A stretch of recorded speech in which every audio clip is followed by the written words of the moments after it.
May hapon. Maayong hapon. May hapon. God bless. God bless. God bless. Akong hulman ang gikutlo rapod sa among propesor sa una sa seminaryo nga karon obispo na sa Tagbilaran, Bishop Abet Uy. Do you agree? Judging a person does not define who they are.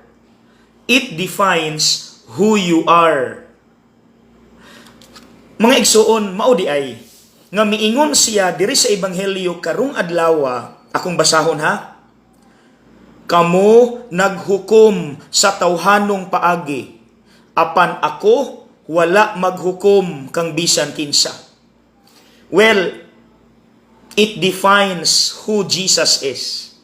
Dili siya muhukom ug pataka pariha sa atong style sa paghukom. Kabantay mo sa ebanghelyo gahapon, ang mga Pariseyo gibuhat nila tanang pamaagi aron mapakaulawan ug mapagawas ang batasan sa babae nga nanapaw. Pero ang ending, kinsang sala ang nailhan hinuon sa mga tao.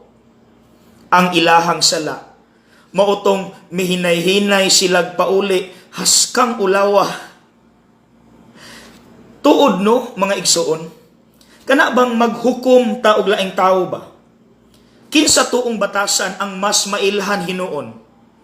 Ang batasan ba sa tao nga imong gi-judge? I don't think so. Kay wala man tay proof. Or basin ang imuha hinuong batasan maoy ilang mailhan kay sa imong pagpanabi, sa imong judgment aning tawhana, daghan ang nakadungog, ang naa hinuon sa ilang hunahuna, ang imong batasan ingon ana day na siya. Bati di sa batasan, hinawayon day siya, himantayon day siya. Ang imuha hinuong batasan ang nailhan, tinuod gyud ni. God bless.